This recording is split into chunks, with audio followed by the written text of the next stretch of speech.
होती त्यांना काढण्याचं काम केलं, त्यांना त्रास देण्याचं काम केलं, खोट्या पोलीस केसेस करण्याचं काम केलं. विकासाचा आलेला निधी हा स्वतःचा कमिशनवरती कसं घेता येईल एवढंच त्यांनी काम केलेलं आहे. मी आपल्याला नक्कीच सांगतो 5-10 लाखाचं काय 10,000 कोटीचा जरी विकास काम आला तर तुम्ही एकही रुपयाला मी शिवणार नाही. राजकारणातून आलेला पैसा हा माझा कमावण्याचा साधन नाहीये. माझ्या मेहनतीच्या पैशावर मी आनंदी आहे आणि आपल्या सर्वांच्यासाठी सांगतोय खासदार मला नाही व्हायचं तर आपल्याला सर्वांना खासदार बनवण्यासाठी मी हे प्रयत्न करतोय. आता कुठल्या कार्यकर्त्याला निरोपाची वाट बघू नका, कुठल्या नेत्याच्या निरोपाची वाट बघू नका. आज उमेदवार म्हणून मी आपल्याला विनंती करायला आलोय. आजपासून तुम्ही पुढचे 10 दिवस एकदम डोळ्यात तेल घालून अगदी एकजून होऊन कामाला लागा. या मुरबाड मधून खूप साऱ्या आपल्याला अपेक्षा आहेत आणि मुरबाडचे प्रश्न जे आहेत ते प्रश्न सोडवण्याचे मला बंधनकारक असेल एवढा या प्रसंगी सांगतो. कोणाची वाट बघू नका. मला हा पक्षाचा नेता सांगेल, त्या पक्षाचा नेता सांगेल. आपल्याला सर्वच पक्षाचे नेते ज्यांना ज्यांना या खासदारांनी त्रास दिला ते सर्वच पक्षाचे कार्यकर्ते आपल्याला मदत करतात. त्याप्रमाणे आपणही मदत त्यांना सोबत घ्या जिजाऊच्या कार्यकर्त्यांनी आणि एकत्रित राहून आपण एक जीवाने काम करूया. मी एवढंच सांगतोय, कोणाला भिताय असेल जिल्हा परिषद, पंचायत समिती, ग्रामपंचायती, नगरपालिका, मी एवढंच सांगतोय मी आणि मला मदत करणारे 2-3 चांगले मोठे नेते मंडळी आहेत. या सर्वांना मिळून सर्वांच्या न विचारता मी सांगतोय याच माझ्या मतदारसंघातील अशा स्थानिक स्वराज्याच्या संस्थांच्या निवडणुका या बिनविरोध होतील आणि आपल्यातून सगळ्यातून बिनविरोधपणे निवडून देऊन आपल्याला चांगले लोकप्रतिनिधी निर्माण करण्याचं काम आपण करू. त्याच्यामुळे मला कुठल्या ग्रामपंचायती लढायचे नाही, मला कुठल्या जिल्हा परिषदेला लढायचे, मला कुठल्या पंचायत समिती लढायचे नाहीत.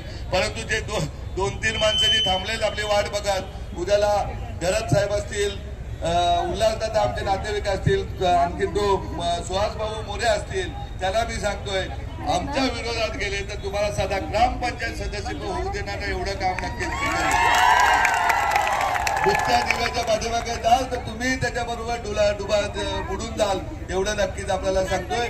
नक्कीच सांगतोय समाजातील कुठल्याही प्रकारचं कुठल्याही पदावर नसताना मी जर एक मोठं रुग्णालय बांधू शकतो, 8 CBSE स्कूल बनवू शकतो, 45 आपल्या गरिबांच्या मुलांना अधिकारी बनवण्यासाठी लायब्ररी करू शकतो, 31 पोलीस अकॅडमीतून हजारो विद्यार्थी पोलीस दलामध्ये लागू शकतो. अगदी ज्याला आई वडील नसलेला स्वप्नील मानेसारखा मुलगा UPSC करून त्याला IPS ऑफिसर बनवू शकतो, ऊसतोड मजुराचा मुलगा ACP बनवू शकतो, शेतकऱ्याची मुलगी चांगली होऊन आलेली डेप्युटी कलेक्टर बनवू शकतो.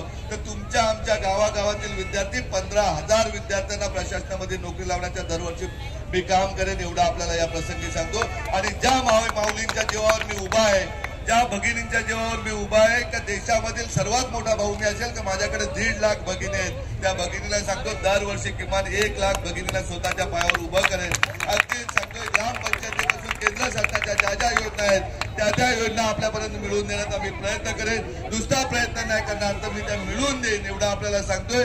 ज्याप्रमाणे धारावीच्या झोपडपट्टीमध्ये भगिनी काम करतात, ज्याप्रमाणे चायनामध्ये महिला आमच्या काम करतात, त्याप्रमाणे आमचीही घराघरातली ताई घरातलं काम सांभाळून 2 पैसे कमावेल अशी मी व्यवस्था करेन. वेळ 2च मिनिटं राहिले, 2 मिनिटांमध्ये इतकंच सांगतोय. दुसरा आहे हा बाल्यामामा. बाल्यामामाला तर मी राष्ट्रीय पुरस्कार देणार आहे का कुठलाच पक्ष त्यांनी देशातला सोडलेला का त्या पक्षात तो केलेला नाही. आणि दोन्ही पाठक आहेत, एक कपिल पाटील ते बॉन पाठक आहे राष्ट्रवादीचं आणि दुसरा आहे बाल्यामामा हे आता दत्तक घेतलेलं आहे. आणि आपल्याला माहिती आहे आपले मोदीजी काय म्हणतात, नॅशनल करप्ट पार्टी म्हणजे राष्ट्रवादी.